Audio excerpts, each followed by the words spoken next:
Have you ever thought about starting your own podcast? It's so easy with Anchor.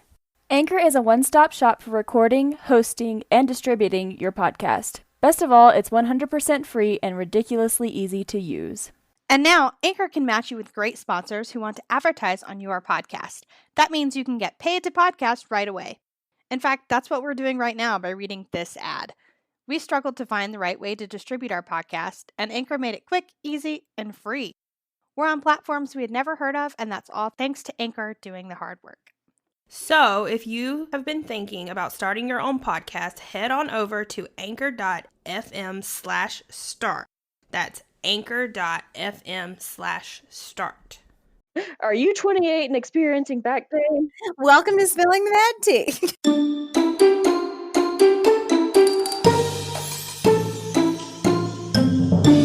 Hey everyone, and welcome back to Spilling the Mad Tea. We're glad you're here today with us to discuss a listener requested topic, celebrity appearances in Disney attractions. But before we jump in the topic, let's jump down the rabbit hole with a quick little question. What celebrity would you like to see in an attraction? So tell me what your celebrity is and what attraction you'd like to see them in.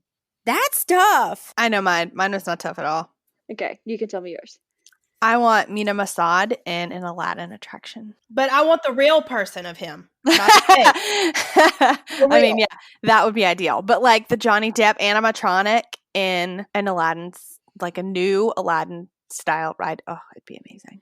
I think it'd be so cool to have an Aladdin ride where you have to escape the Cave of Wonders and like everything's falling apart around you. That'd be real cool. They could do something like that, like kind of like Spider-Man is. Oh, see, I was thinking like Indiana Jones at California. Oh, that too. That too. Yeah. Maybe a combination of the two of them, like the screens and the real stuff. Yes. And have his beautiful face with you the whole time. Yeah, and have him in like the video parts of it, and then also have like an animatronic of him. Oh my god, it'd be great. He sits next to you in the ride. He has such a beautiful face. He does. And a smile, and his eyes are kind. I bet he gives warm hugs too, you know? I bet he does. I bet he smells good. Oh, I bet he smells great. And I bet his hair is soft. This has turned into the podcast. So I'm going to make it really easy and say Robert Downey Jr. in a Marvel-themed attraction. I want to fly along with Iron Man. That would be super. That would be cool. I'm not a big Marvel fan, but that would be awesome. Yeah. I'm not a big Marvel fan, but I do like Iron Man. Like, I do like the Iron Man movies. Well, I guess going off of Kelly's, this is going to be a little controversial because there's a lot of controversy about this person right now. I think he was my first choice, but then I was like, no, there's too much controversy there, so I'm not going to say I want Tom Holland in Disney World. Yeah.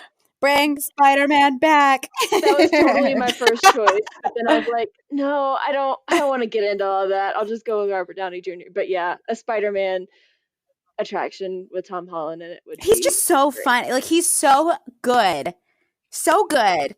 He's like just such a pleasure to watch in any Avengers or Spider-Man movie. He's like so cheesy and like goofy, and it's charming and very, very funny. And I think it would be fun to like go swing around New York City with him. Does he have kind eyes? They're a little like dazed and confused.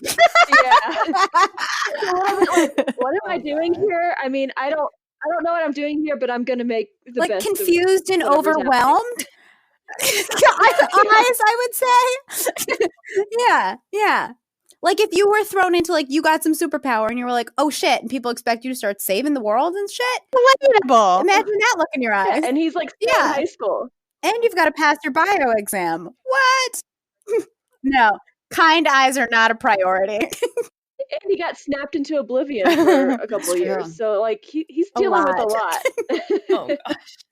I saw this picture somebody had drawn, and it was like of Tom Holland in the Spider-Man costume holding like a churro and a ice cream bar and like Mickey ears, and he says, I don't want to go. And I'm like, oh God. I know. I'm hoping that this isn't final. This is just a little blip. That's a good one. Right? I saw something else that was like Marvel's coming out with a new Night Monkey movie starring Tom Holland. Like, yes, that's great. Sorry, Katie and Rachel. Yeah. Do you feel like this must be how Rachel feels when we talk about Harry Potter? Yeah. It's okay. I like to see you enjoying things, so I'm just here for the ride. Mine piggybacks on Katie's, to be honest, and it's because I was really impressed with him. Is Will Smith within the Aladdin kind of themed attraction? Ooh, yeah. We could have both of them. I mean, that's fine. I'm surprised Will Smith hasn't done like some sort of cameo, you know? Like Disney's like all into Will Smith now, like he should be in the park. He was really good. I was very, very impressed by him. But I can also see too, this is like it was kind of second, but it's not like, I don't know. I could see them doing something to modernize the Jungle Cruise when the Jungle Cruise movie comes out. No! Because Disney is like all in on Dwayne Johnson and Emily Blunt. Like they are in a movie every year. I love him. I just want them to point at a rock and say, "Oh, look, there's the rock." I think they could easily do that tastefully, though, without taking away from the original attraction and capitalize on hopefully the success of the film. So I think it could be okay. It's not something that I would like, but I can definitely see them doing that. For sure. Well, and even if they didn't do an animatronic, what if they just like replaced one of the guys on like the post trying to get away from the rhino I'd and be like okay with that. made it Dwayne Johnson and one like Jack Whitehall? I think that'd be really funny. And it wouldn't be like, it wouldn't take anything away from the ride. Like, it would, I don't want him to do it, but I wouldn't be surprised. So now that we've got that out of the way, so I had never realized how many celebrities lend their acting skills and voices to the attractions and shows in the parks. When I was doing the research for this, like I just kept finding list upon list upon list, and I was like, we can't mention all of these or we'll be here for 4 hours. So there are a few missing, but that's okay. So we're just going to be talking about the big ones. We're also going to be focusing mainly on Walt Disney World, but there are a few attractions and voices and whatever that overlap with other parks, and we'll mention those other parks when we get to those. We're going to break this down park by park, starting with the Magic Kingdom. So Rachel, who's in the Magic Kingdom? In the Magic Kingdom, also in Disneyland, Pirates of the Caribbean is swarming with celebrities. Johnny Depp, obviously, because he is Sir Jack Sparrow. Captain. And he's Jack in there several times. Whatever. Thank you. Anyway. Fun fact about him is that he like shows up for real sometimes, and the last known time that he did that was in 2017 in Disneyland. So I would give all the monies to be there when he did that the next time. Yeah. I think it's the only time he's actually done it. Like, there's always been rumors that he did that. And then in 2017 was the only time he actually did it.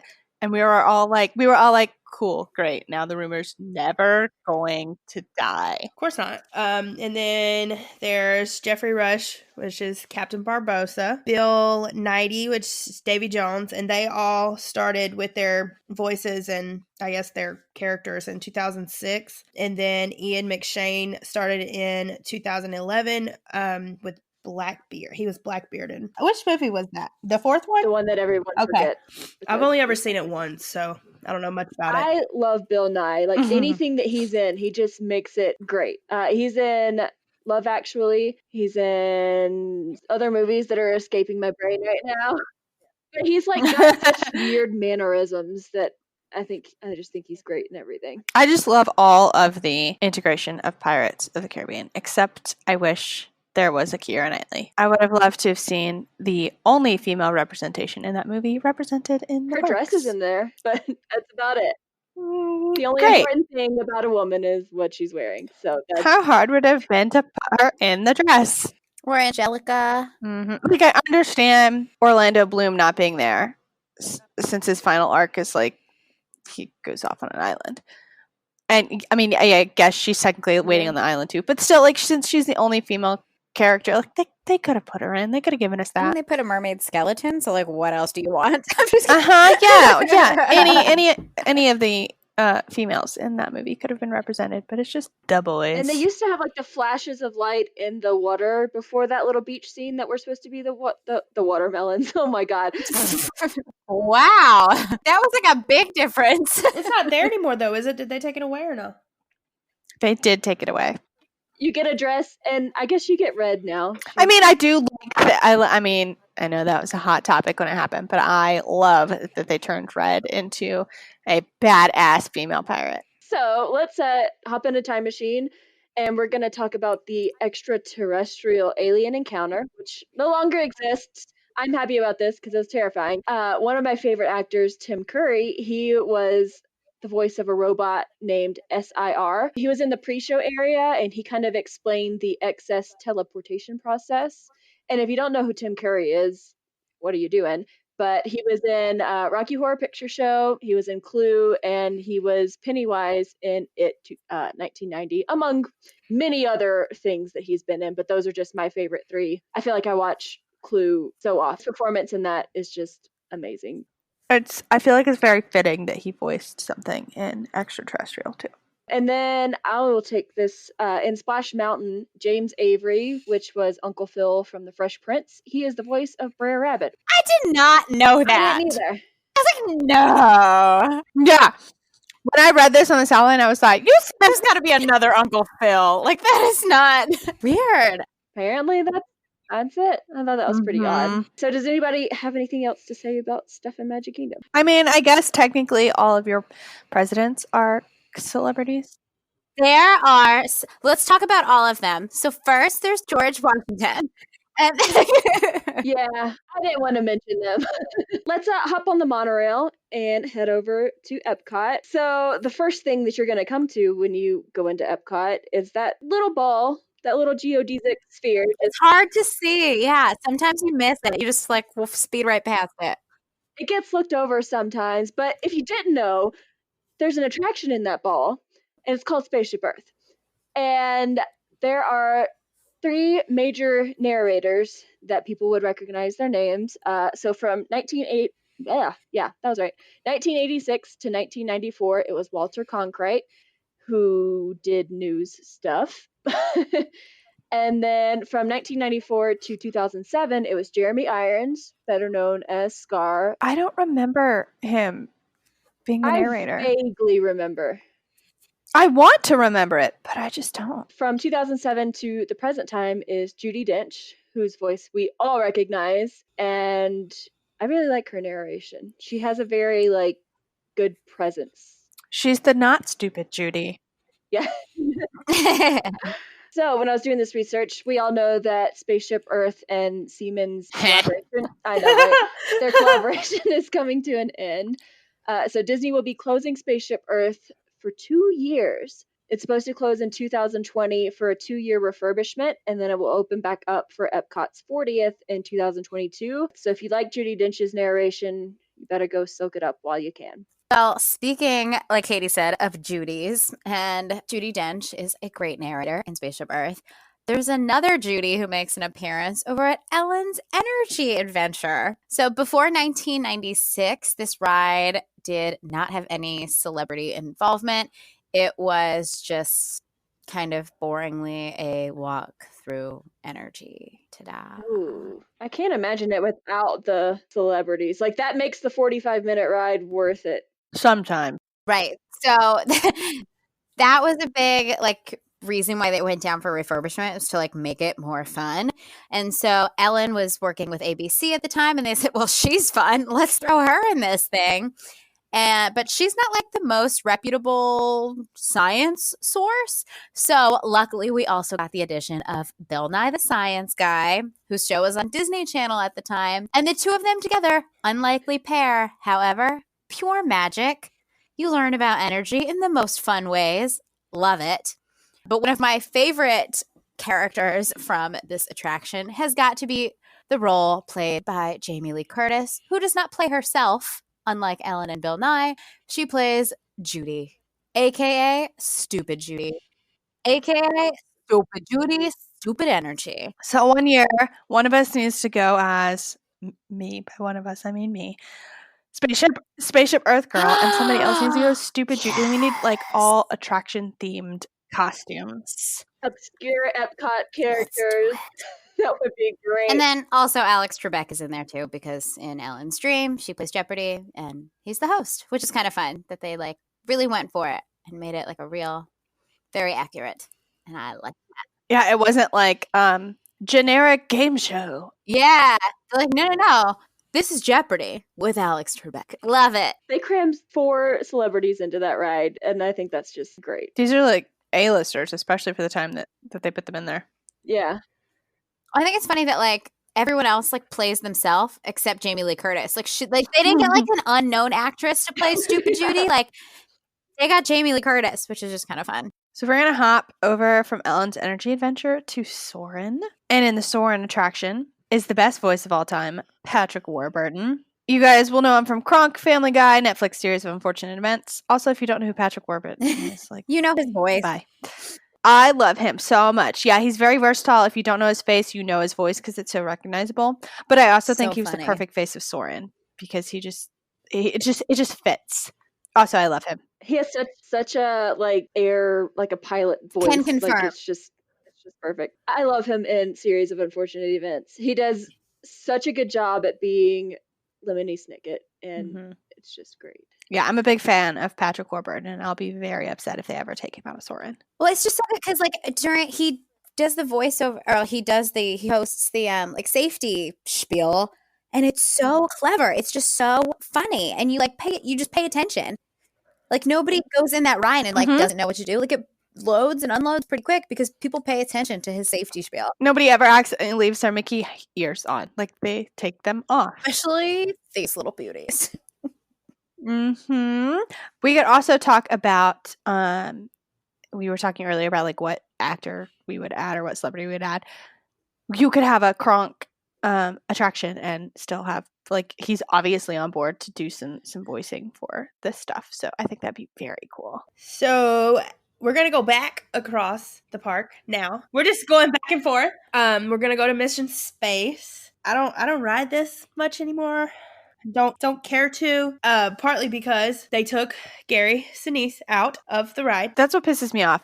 I would have been much happier if they had changed some things when Gina Torres took over, but they didn't. It's the exact same. It's the exact same script. It does not change. It is word for word. Why? Was he in like a scandal or something? Like, did they need to take him out of that? I don't know. I don't know, because it doesn't make sense if they didn't change anything about it. They could have just left him there. Because he's like super well known. He is from Forrest Gump. He's Lieutenant Dan in Forrest Gump. Apollo 13 and CSI. I don't watch that, but apparently he's there. Oh, I think they did replace him because of a scandal. Apparently he is very involved and active with the Wounded Warrior Project, and there were allocations of mismanaged funds and money used that was intended for wounded veterans. But I don't know if that was directly him or just the Wounded Warrior Project. Totally and accurate. He got dragged down with it. I don't. Oh, that wow. is literally from a 5-second Google. So don't. Yeah, we take any of fact that check everything. Yeah, that's what we do at Spilling the Mad Tea. Total accuracy in 5 seconds or less. But anyway, so he's not there anymore. Gina Torres took over for him in 2017. I've wrote it once since then and don't really plan to do it anymore.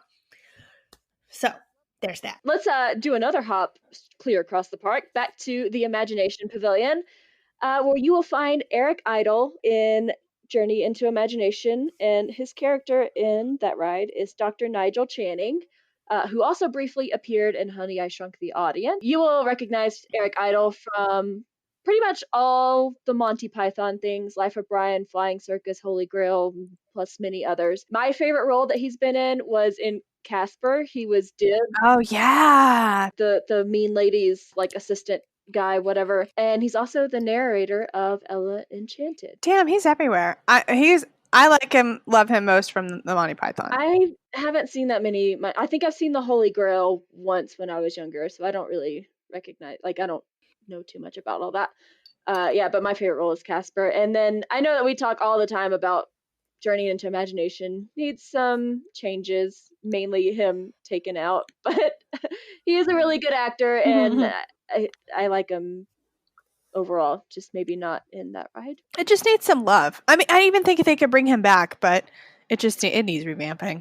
I have like a low-key obsession with O Canada in the Canada Pavilion. I think we were like, I was on a trip with my family and we were like, oh, what's there to do in World Showcase when it's pouring rain?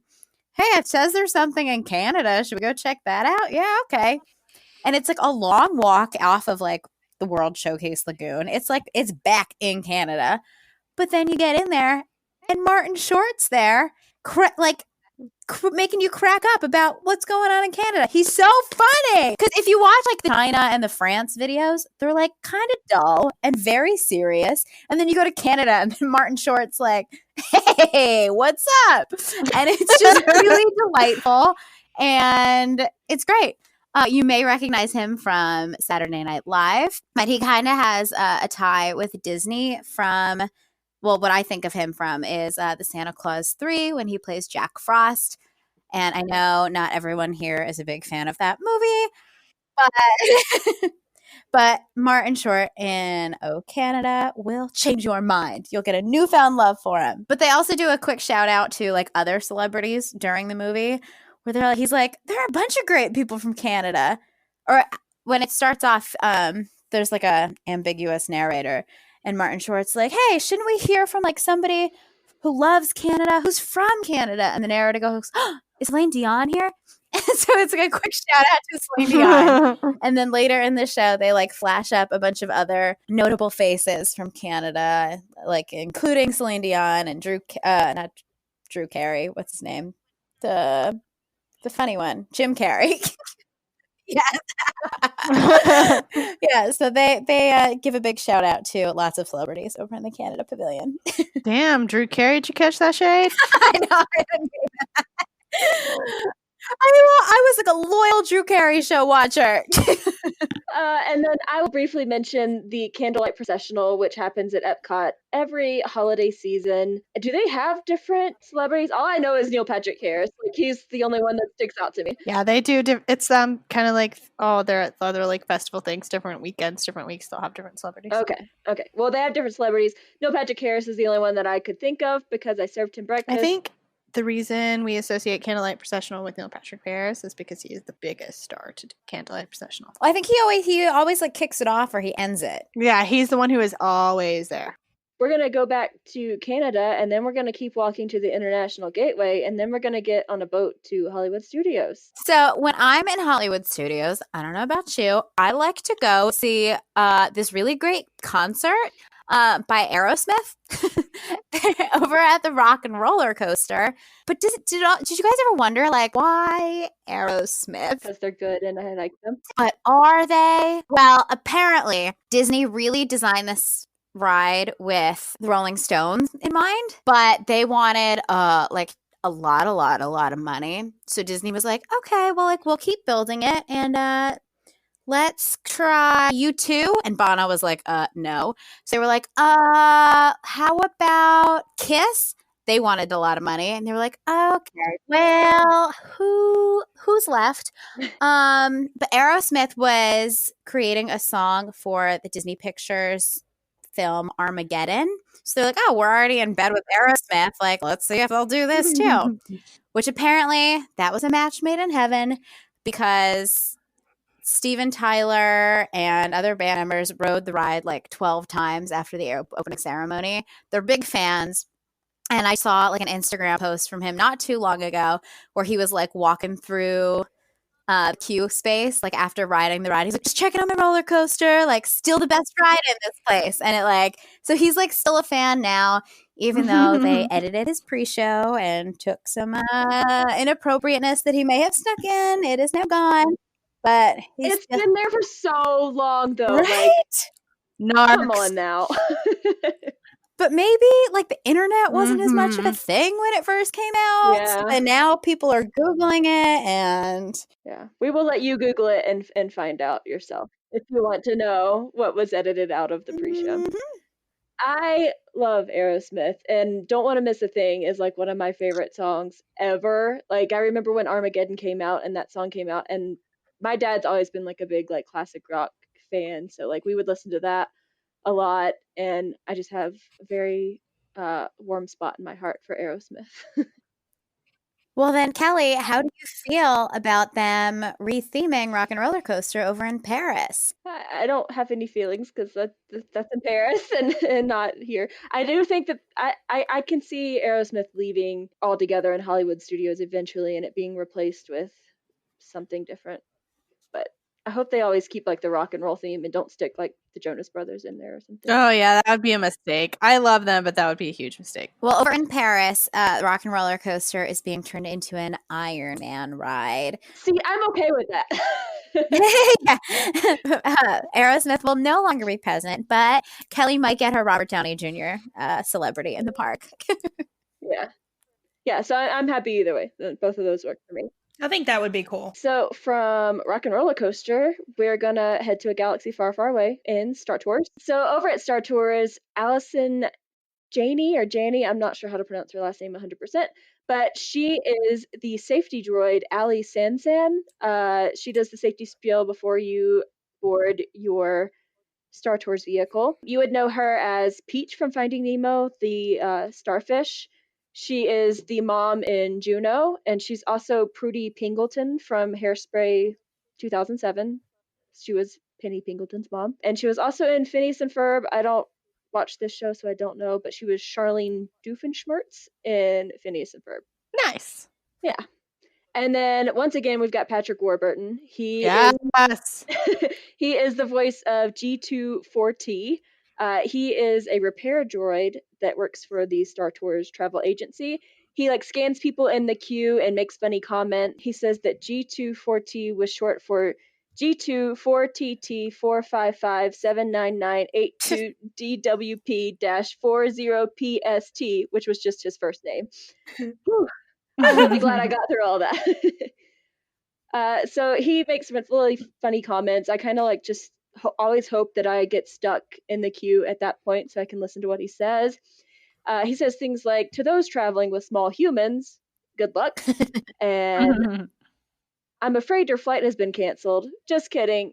It's just been delayed indefinitely." You almost wouldn't recognize, you would recognize like the cadence and like the way he speaks, but they have like kind of warped his voice to sound more robotic. So I had never really recognized that was I Patrick have Warburton. not either. I had no idea. I didn't either. And now I have a reason to ride Star Tours for my boo. Yeah. I watched a video just before we started recording this and I was like, yeah, you can, once you know that that's him, you can totally tell that that's his voice. It definitely makes sense. Yeah. So we're gonna go to the great movie ride that doesn't exist anymore. Oh, my heart. And as I was looking things up for this, it was kind of like I took the ride again. So as I mention these names, I'm just gonna name them quickly because there are a lot of them. You can just go on the Which ride. I think that's why it was such a fitting ride for it being in Hollywood studios because it was jam packed With celebrities. Celebrity animatronics, which was so freaking cool. Yeah. Whatever. Okay, so here we are. Gene Kelly, Julie Andrews and Dick Van Dyke, James Cagney, John Wayne, Sigourney Weaver, Harrison Ford, Johnny Weissmuller, Maureen O'Sullivan, and Cheetah as herself, Humphrey Bogart and Ingrid Bergman, Margaret Hamilton, Julie Garland, Ray Bolger, Jack Haley, Bert. How do you say his name? Lear. Okay, sorry, Bert. Terry, which played Toto, and then all of the 100 million humans from the movie montage. Did you guys know Gene Kelly performed this scene with 104-degree fever? And did you know that the rain was milk? I did not know that. Yeah. What? Yeah. No way. I did know that, and I never would have known that if it weren't for Great Movie Ride. For it to show up on the camera, they used milk as the rain so that you could see it. I mean, that makes sense. But they always told me about the fever. Nobody ever told me about the milk. That's a great fact. I did not know that either. I didn't know that. Sit in the milk. I tell you, like every time we write it, there's no way you didn't know. Fun fact: the person who did the voice of Judy Garland, which was Liza Minnelli, which is Judy Garland's daughter. It makes sense. Yeah, I always forget that that's her mom too. But if you they look alike. Aw, Like- I didn't know that either. Yeah. Also, they didn't use Ingrid Bergman's voice because her fam jam wouldn't allow it. Let's go over to Animal Kingdom, where there are just a couple, but worth mentioning. In Dinosaur, you have Felicia Rashad, who was best known as Claire Huxtable from The Cosby Show, and Wallace Langham from CSI and Weird Science are both characters in the safety and story spiel for Dinosaur. I think they were a great choice. Rashad's really recognizable, but still believable as a Dino Institute director. And then Langham, who's best known for 2 roles where he's a scientist, and then the cult classic where he uses science to create a woman. I think it's clever. It's like he grew up and became obsessed with dinos instead of boobies. Yeah, I think that's probably one of like my favorite like safety spiel celebrity appearances. So I think that about wraps up the ones we want to talk about for Walt Disney World. I'm sure we're missing a few. And I didn't count like the animated characters who are obviously voiced by celebrities because you already know about them, most likely. I do want to hop over to Disney California Adventure. And does anybody know anything about the worst ride ever created? Nope. Called Superstar Limo? Tell us about it, because I don't know. Oh yeah. No. Remind me, but I haven't heard about So this ride was in California Adventure. It's horrible. You can go watch videos of it. it.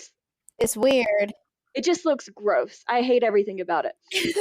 People were put into like stretch limo vehicles and taken to a cartoony rendition of Hollywood. You would see Joan Rivers, Regis Philbin, Melanie Griffith, Antonio Banderas, Cindy Crawford, Tim Allen, Jackie Chan, Drew Carey, the not funny one according to Stephanie. Sorry. My bad. Cher and Whoopi Goldberg. It's so cringy. I'm looking at pictures. This is disgusting. It's gross and it's terrible, and I can't believe that it was ever a ride. Oh my god. To be fair, it didn't last long. It looks like a fever dream. It's real bad. There was like I'm reading this off of Wikipedia, so once again, fact checkers beware, I guess. There was a storyline of like a paparazzi chase of these celebrities, and it was deemed insensitive after the death of Princess Diana. So that's pretty bad. Trying to see how long it lasted. Oh, February 8th, 2001 to January 11th, 2002. So it didn't even last a full year. And it was replaced by Monsters, Inc., Mike and Sully to the Rescue. Hallelujah. Something Lovable has replaced that. And if you just like type in Superstar Limo on YouTube, I'm sure you'll find a video of it if you want to see this monstrosity of a terrible ride. It was just like name dropping these like 90s, late 90s, early 2000s celebrities with terrible animatronics, and thank God it's gone. I'm gonna watch it as soon as we're done recording. I think I've tried to watch it a couple of times and I can't get through it because it's so cringy and so terrible. I love that it only lasted like 11 months, almost to the day. That was it.